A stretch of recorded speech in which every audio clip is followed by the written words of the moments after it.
एक शायरी के साथ मैं अपनी वाणी को आरंभ करूंगा। अपने हक की खातिर आवाज उठाई, रोक ठिकाना संस्कारा ने, कि अपने हक की खातिर आवाज उठाई, रोक ठिकाना संस्कारा ने, और मेरी तरफ से हाथ जोड़ के जय भीम जय सारा ने।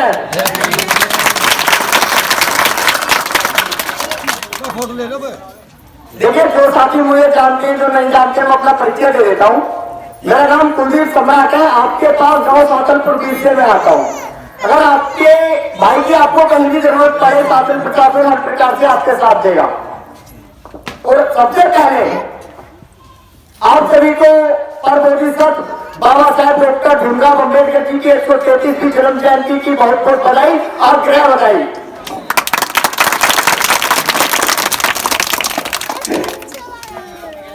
सच्चाई का मार्ग दिखाने वाले तथागत भगवान बुद्ध जी के चरणों में सशक्त नमन करते हुए महिलाओं को क्रूस के कांधे से कांधा मिलाकर सीख देने वाली हमारी माता सावित्रीबाई फूले, राजचंद्र ज्योतिराव फूले जी के चरणों में सशक्त नमन करते हुए मनोवाद को अपने ठूठे की ठोकर से मारने वाले पेरियार जी के चरणों में सशक्त नमन करते हुए गाजियाबाद का नामकरण कराने वाले सांसद में बाबा साहब की प्रतिमा स्थापित कराने वाले बहुत प्रिय मौर्य जी के चरणों में मेरा सशक्त नमन करते हुए छोटी छोटी जातियों को एक बहुजन समाज का नाम देने वाले, छोटी छोटी जातियों को एक मौलाना पुराने वाले माननीय साहब कांसी राम जी के चरणों में सशक्त नमन करते हुए लंदन जाकर दुश्मन को मारने वाले वीर शहीदों में अपना नाम शुमार कराने वाले सरदार वीर उधम सिंह जी के चरणों में सशक्त नमन करते हुए परमोदिसत विश्व रत्न शोषित वंचित पीड़ित दबे कुचले समाज को उनका हक दिलाने वाले, भारत संविधान को भारत को संविधान देने वाले परमोदिसत विश्व रत्न बाबा साहेब डॉक्टर भीमराव अम्बेडकर जी के चरणों में सशक्त नमन करते हुए हमारे भाई संजीव एवं उनकी समस्त टीम को दिल से सल्यूट करते हुए सभी को मेरा क्रांतिकारी जय भीम, जय भारत, जय संविधान, जय वंदन, जय वंदन। जैसा सभी को मालूम है, आज उस महामानव की जयंती है, उस महामानव की जिस महामानव ने हमारे लिए, आपके लिए, सब समाज के लिए अपने 4 बच्चों को कुर्बान कर दिया, अपने बच्चों की कुर्बानी कर दी, अपने बच्चों की आहुति दे दी। आज हम उस महामानव को याद करने के लिए यहाँ पर इकट्ठा हुए। उन सभी भाइयों को बहनों का तहे दिल से धन्यवाद जो अपना कीमती वक्त निकालकर आज यहाँ पर आए, और उन सभी भाइयों का तहे दिल से धन्यवाद जिन्होंने इतना अच्छा मंच सजाया। देखिए, बाबा साहेब डॉक्टर भीमराव अम्बेडकर जी, इन्हें सभी मानते हैं, लेकिन हमारे कुछ चंद लोग बाबा साहब को तो मानते हैं लेकिन बाबा साहब की नहीं मानते हैं। ये सबसे बड़ी नालायक की बात है। देखिए, बाबा साहब को मानना बहुत अच्छी बात है, सभी मानते हैं, लेकिन बाबा साहब की भी माननी पड़ती है। जय जयकारे लगाने से कुछ नहीं होता, बाबा साहब के बताए हुए पथ पे भी चलना बहुत जरूरी है। देखिए, जब बाबा साहब डॉक्टर भीमराव अम्बेडकर जी जब अपने गोलमेज सम्मेलन में जाते हैं, बाबा साहब जी के बेटे राजरतन की तबीयत बहुत खराब होती है, तब उनके बड़े भाई उनसे बोलते हैं कि भाई तुम पागल तो नहीं हो गए, तुम्हारा बेटा मरने की कगार पर है और आप वहां पर जा रहे हैं। गोलमेज सम्मेलन इसलिए रखा गया था गांधी जी द्वारा, तो इस प्रकार के उनके एक अपनी 7 सदस्यों की टीम देते ये वोट करने के लिए कि भारत के अंदर जातिवाद है या नहीं है। लेकिन गांधी जी द्वारा कहा जाता है कि हमारे भारत के अंदर कोई भी छुआछूत जातिवादी होकर कुछ नहीं होता, सब समाज के लोग मिलकर रहते हैं। 1930 में जब गोलमेज सम्मेलन किया गया तब बाबा साहब ने उनके जो साथी थे, गांधी जी के जो साथी थे, उन्हें गिलास में पानी देते और बोलते हैं कि अगर हमारे भारत के अंदर जातिवाद छुआ चाहते हैं तो आप मेरे हाथ से पानी पी लीजिए। तब उस पानी को पीने से भी मना कर दिया जाता है। दूसरी बार गोलमेज सम्मेलन 1931 को होता, तब बाबा साहब सिद्ध कर देते कि भारत के अंदर जातिगत शोषण से भी लोग पीड़ित हैं। जब गोलमेज सम्मेलन में बाबा साहब को जाना था तब उनका एक बेटा जो था राजरतन बहुत बीमार था।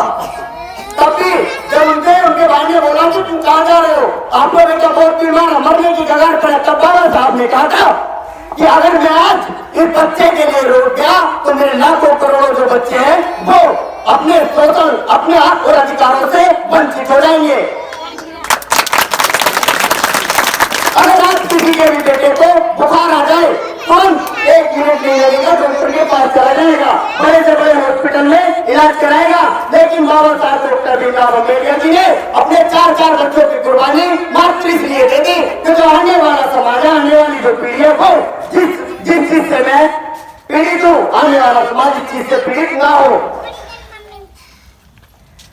जब बाबा साहब डॉक्टर भीमराव अम्बेडकर जी पढ़ने जाया करते थे तो उन्हें बैठने के लिए चाट नहीं दी जाती थी, पीने को पानी नहीं दिया जाता था। और आज हमारे समाज के लोग क्या करते हैं, पानी को भी नाले में बहा देते हैं। पानी की वैल्यू नहीं समझते। पानी की वैल्यू जब समझोगे आप, जब आप मार सकते हैं आंदोलन एक बार पढ़ोगे, तब आपको पानी की वैल्यू पता चल जाएगी कि पानी की वैल्यू किस लिए है। तो मैं आपसे अनुरोध करूंगा कि पानी को भी व्यर्थ ना करें, उस समय को याद करें जिस समय बाबा साहब डॉक्टर भीमराव अम्बेडकर जी ने मार सत्याग्रह का आंदोलन किया। मार सत्याग्रह आंदोलन जब किया तब बाबा साहब के ऊपर ईंटें, गोबर ऐसे भी चीज उन पर मारी गई। तब भी बाबा साहब ने यह प्रण लिया था कि जिस तालाब के अंदर जानवर पानी पी सकते हैं, कुत्ते पानी पी सकते हैं, हम क्यों पानी नहीं पी सकते। बाबा साहब डॉक्टर भीमराव अम्बेडकर जी ने कहा था। बाबा साहब डॉक्टर भीमराव अम्बेडकर जी ने महान सत्याग्रह आंदोलन सफल करके आज उस पानी को हम लोग फिल्टर का और अलग अलग ब्रांडों का पानी पी रहे हैं। बाबा साहब की देन है, उस चीज को ना भूले। जब बाबा साहब डॉक्टर भीमराव अम्बेडकर जी पढ़ने जाते थे तो उनको बाहर लगा दिया जाता था। जब कॉलेज के अंदर अगर चौकीदार नहीं आया तो बाबा साहब पूरे दिन प्यासे रहते थे। बाबा साहब ने अपने आंसुओं तक को पिया। बाबा साहब ने पानी के साथ ग्रेट कर खाए। आज हम यहाँ पर मंच पर है तो हमारे बाबा साहब की बदौलत है। ये ना भूलें। कुछ लोग कहते हैं कि बाबा साहब ने हमारे लिए कुछ नहीं किया, बाबा साहब ने सिर्फ एससी समाज के लिए किया। तो भाइयों एक बार बाबा साहब को पढ़ लेना, हमें बताने की जरूरत नहीं पड़ेगी। एक बार पढ़ लेना बाबा साहब को। जब बाबा साहब ने आपके लिए, सब समाज के लिए काम किया तो आपको कहने की जरूरत नहीं है। और हाँ, जो भी हमारे साथी पढ़े लिखे होते हैं, किसी भी समाज के हो, वो कभी भी बाबा साहब ने अन्य महापुरुष, जितने भी हमारे महापुरुष हैं, सभी महापुरुष, कोई भी व्यक्ति उन्हें जाति से नहीं जोड़ेगा। आज के जो युवा जनरेशन है, आज ये क्या करते हैं, बाबा साहब के पोस्ट डालते हैं, उसके नीचे लिख देते हैं जाटम। सबसे बड़ी नालायक ये है। जब तुम ही किसी महापुरुष को जाति से तोड़ रहे हो तो आपकी मानसिकता क्या रहेगी, खुद ही सोचो। तो मैं अपने जितने मेरे युवा, मेरे साथी, मेरे भाई बहन जो भी सोशल मीडिया चलाते हैं, मैं हाथ से हाथ जोड़कर विनती करूंगा, अगर आप किसी महापुरुष की पोस्ट करते हैं तो भाइयों मैं आपसे विनती करूंगा उसके नीचे जातिगत शोषण शब्द का प्रयोग ना करें। जब बाबा साहब डॉक्टर भीमराव अम्बेडकर जी एक बार अपनी बोतल भूल जाते हैं, जब बोतल भूल जाते हैं तो उनका प्यास के मारे गला सूखता है। उनसे कहा जाता है कि तुम्हारे लिए पानी नहीं है। उस दिन चपरासी भी नहीं आता है। तो बाबा साहब जाकर पानी पी लेते, मटके को छू लेते। जब उन्हें मटके को छू लेते तो बाबा साहब पर बहुत मार लगाई जाती है। आप ये चीज सोचो, वो महामानव अकेला उन सबसे कैसे लड़ा होगा। और तो हम और तुम सब एकजुट होकर लड़ लेते हैं। तब बाबा साहब डॉक्टर भीमराव अम्बेडकर जी अकेले थे। जो अकेले थे उनके अंदर इतना साहस था। आज तो लाखों करोड़ों की संख्या होने के बावजूद भी हम पीड़ित हैं। बाबा साहब डॉक्टर भीमराव अम्बेडकर देखिए, जिनके बारे में जितना कहा जाए उतना कम है। समय का आगाज का बहुत कीमती समय है आप सभी साथियों का। मैं एक शायरी के साथ अपनी वाणी को विराम दूंगा। जय भीम। देखिए, मां से विनती करूंगा, जागरण होता है, हमारी माताएं बहनें दोनों हाथ खड़ा करके इस कदर नारा लगाती है, बहुत बिगड़ते जैसा कि तीसरे मोहल्ले में बात चली जाएगी। अभी जय भीम का नारा लगाया, किसी भी माता बहना की आवाज नहीं निकली। देखिए मैं आपको बताऊं, बाबा साहब doctor Bhimrao Ambedkar ji, Hindu code bill पढ़ना महिलाओं के लिए बहुत अच्छा है। मुझे बताने की जरूरत नहीं, आप सब सोशल मीडिया का अवगत है, सर्च मार लेना जाके एक बार पढ़ लेना। आज अगर देखो कहने में थोड़ा अजीब लगेगा, आप भी कहोगे कि कहां से आया पता नहीं क्या क्या भोग रहा है, थोड़ा अजीब लगेगा। देखिए पहले महिलाओं को स्तन ढकने का भी अधिकार न था, कपड़े पहनने का अधिकार न था। आज हम बड़े बड़े अच्छे सूट बूट कोट पैंट पहन के रहते हैं, बड़े स्टाइल में रहते हैं, तो ये किसी और की नहीं, ये हमारे बाबा साहब की देन है। ये चीज तो ना भूले। तो मैं आपसे विनती करूंगा एक बार जरूर पढ़ना, और आतंकवाद में ना पढ़ो तो बहुत अच्छी बात है। तो मेरे साथ एक बार और बता देता हूँ आपको, जय भीम। साथियों हम इस नारे को बड़े जोरों से लगाते हैं। मैं मानता हूँ किसी साथी को मालूम होगा, किसी को नहीं होगा। जिन्हें मालूम है बहुत अच्छी बात है, आगे बताएं। जिन्हें नहीं मालूम है उन्हें हम बता रहे हैं। देखिए मैं भी आपके बीच से ही हूँ, आपसे सीख रहा हूँ। मैं भी इतना बड़ा होने को मुझे सब चीज मालूम है, मैं भी नहीं कहता। आपके बीच से ही हूँ, आपसे सीख रहा हूँ। जय भीम इसका मतलब क्या होता है? देखिए जय भीम का नारा 13 दिसंबर 1935 को बाबू एलन हरदास जी ने नागपुर की झांकी पे दिया था सर्वप्रथम। जब से हम जय भीम के नारे को लगातार आ रहे हैं। जय भीम इसलिए कहा जाता है कि सामने वाले को सम्मान दिया जाए और बाबा साहब को याद किया जाए। जैसे हम तुम सभी लोग राम राम करते हैं, वैसे ही हम करते हैं जय भीम। देखिए हम तो जय भीम वाले तो जय भीम ही करते हैं, दिक्कत हमें किसी से नहीं है। तो मैं आपसे विनती करूंगा कि जैसे आप सभी नारा जागरण में लगाते अपने छोटे भाई के लिए, ऐसा नारा लगा दो कि मनोवाद की छाती हल जाए। जय भीम, जय भीम, जय भीम, जय भीम, जय भीम। बहुत बहुत धन्यवाद, आपने इतना साहस, इतना ऊर्जा के साथ अपने जय भीम के नारे को लगाया। और मैं बस यही उम्मीद करूंगा, मेरे द्वारा बताई गई बातें अगर किसी को बुरी लगी हो तो मैं हाथ जोड़ के क्षमा चाहता हूँ। आपका भाई हूँ मैं, आपसे सीख रहा हूँ। और मेरी आपसे एक विनती है, अगर किसी को भी मेरी बात अच्छी लगी हो तो आप जाकर, अगर जो बाबा साहब को नहीं जानते, एक बार जाकर सोशल मीडिया पर सर्च मार लेना कि बाबा साहब हस्ती क्या है। जो भी साथी हमारे, और मैं उन साथियों का हाथ जोड़ फिर दोबारा निवेदन करूंगा, अगर आप बाबा साहब की पोस्ट करें तो भाई अपना भाई समझ के, छोटा भाई बड़ा भाई जो भी समझ कर, बस एक मेरी विनती मान लेना कि मुझे लगे कि हाँ हमें संजीव भाई ने मुझे बुलाया और मैं वहां जाकर 2 भाइयों को जागरूक कर पाया। मैं आपसे विनती करूंगा भाई कि अगर आप बाबा साहब की पोस्ट करते हैं, किसी भी महापुरुष की पोस्ट करते हैं, सबसे पहले किसी भी महापुरुष को जाति में मत तोड़ना।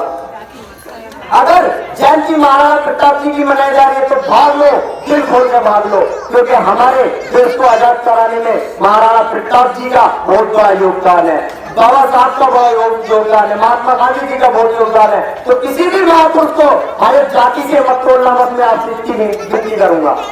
ऐसा ही करते हैं सब। लेकिन माता सावित्रीबाई फुले ये नाम सामने आते ही हमारी माताओं बहनों में अलग ही जरूर आता है। जो इन्हें जानती है, जिन्होंने पढ़ा है, उनसे पूछना कि माता सावित्रीबाई फुले कौन है। अगर हमारी किसी भी माँ बहन पर कुछ टीचर पत्थर गिरते तो तुम्हें नहीं, हमें खुद गुस्सा आएगा। उसकी गर्दन काटने तक का साहस रखते हैं हम। ऐसे में माता सावित्रीबाई फुले जब पढ़ाने जाती थी, माता सावित्रीबाई फुले पढ़ाने जाती थी, तब उनके पास 2 साड़ियां हुआ करती थी। 2 साड़ियों का मतलब समझ लो, एक बैग में एक पहनना की है। वो किस लिए? वो एक ब्राह्मणों द्वारा एक काम करती थी जो उनके खिलाफ था। मतलब महिलाओं को पढ़ाना, पुत्रों को पढ़ाना उनकी नजरों में एक गंदा काम था। माता सावित्रीबाई फुले, राष्ट्रपिता ज्योतिराव फुले, जब माता सावित्रीबाई फुले पढ़ाने जाती थी तो 2 साड़ियां हुआ करती थी। जब एक घर से जाती थी तो उनके ऊपर जो उच्च वर्ग के लोग जो अपने आप को उच्च जाति के समझते हैं, वह लोग कीचड़ पत्थर मारते थे। तो मैंने आप सोचो उस माता कैसे गुजरी होगी जिससे कीचड़ पत्थर मारे जा रहे हो। और 2 मारी इसलिए जाती थी, इधर से जाती थी तो उनके ऊपर कीचड़ फेंक दिया जाता था, तो जाकर कॉलेज में साड़ी पहनती थी। अभी तो भाई प्रोग्राम चल रहा है। जब उधर से आती थी तो दूसरी साड़ी पहन कर आती थी। तो उस महिला ने इतना बहुत कुछ कहा अपने समाज के लिए। अगर वो भी देखो, पहले शुरू में माता सावित्री फूले पढ़ी लिखी नहीं थी, राष्ट्रपिता ज्योतिराव जी ने उन्हें पढ़ाया कि बाबा साहब ने एक बात कही थी कि शिक्षा वे शेरनी का दूध है, जो जितना पिएगा उतना धारेगा। माता सावित्री ने पढ़ी लिखी और अपने समाज के लिए काम करा। अगर वो भी नो दुर्गे और कौन जो भी है वहां मुझे जानकारी नहीं है, नवरात्रि दुर्गे ये जो हमारे समाज की माताएं बहनें करती हैं, देखिए मैं नहीं कहता कि मत करो, खूब करो। अगर तुम्हें उसमें लगता है तुम्हें सफलता हो, खूब करो बहनों, जितना आपसे हो उतना करो। लेकिन हम तो नहीं करते जाए, हमने भी खूब दबा के करा। तुम्हारी जगह में हमने सबसे आज से लेकर तब तक बड़े भाई हम मर करे खूब दबा के हमने भी कि हाई स्कूल में अच्छे नंबर आएंगे भी, पढ़े भी खूब दबाते और दबा कर सुबह के लोटा चढ़ाया, खूब चढ़ाया। लेकिन जब हमने अपने महापुरुषों को पढ़ा जाना तो भाई सब चीज त्याग कर अपने हम जब अपने आप को कोशिश तो नहीं कह सकते, लेकिन हमने बाबा साहब को पढ़ा, मान्यवर साहब कांसी राम जी को पढ़ा, ज्योतिराव फूले जी को पढ़ा, पेरियार जी को पढ़ा। आप किसी को मत पढ़ा, एक पेरियार जी आते, पेरियार जी नहीं करती, नाम याद कर लो ना हो तो सच मान लो अभी जो आपकी सीमा हो जाए। एक बार उन्हें पढ़ लेना बहनों, पता चल जाएगी कि पाखंडवाद को त्यागना क्या होता है। देखिए मैं किसी को भेज नहीं कह रहा, मैं आपको ये नहीं कह रहा कि आप त्यागो, जो समझदार हो खुद समझ जाएगा, जो समझदार नहीं है वो हमने आपने पढ़ा है। अगर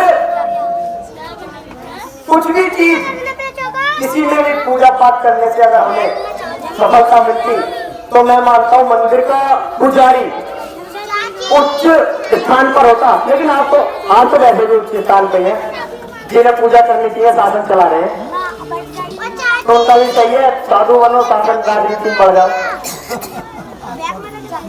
तो मैं आपसे विनती करूंगा कि पाखंडवाद को त्याग कर एक बार माता सावित्रीबाई फूले, राष्ट्रपिता ज्योतिराव फूले, पेरियार, उधम सिंह, नायकर, ऐसे महापुरुषों को एक बार पढ़ लेना। माता भीमाबाई जिनकी संतान का आज हम जन्मदिन मना रहे हैं, उस महामानव का जन्मदिन मना रहे। यही नहीं, पूरे विश्व में बाबा साहब की जयंती एक ऐसी मात्र जयंती है जिसको पूरे विश्व में मनाया जाता है। आपने देखा हो किसी महापुरुष की जयंती पूरे विश्व में मनाते हुए? अगर हमें जयंती मनानी हो तो उसकी भी हमें परमिशन लेनी पड़ती है बाबा साहब की। बाबा साहब वो हस्ती है।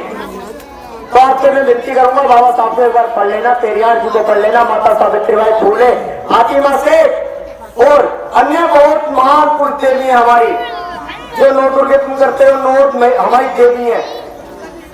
एक बार उन्हें पढ़ लेना, ऐसा मान लेना मेरे तरफ अपने भाई की तरफ से कि नौ दुर्गों क्या व्रत कर रही हो, 9 दिन उन 9 देवियों को पढ़ लेना।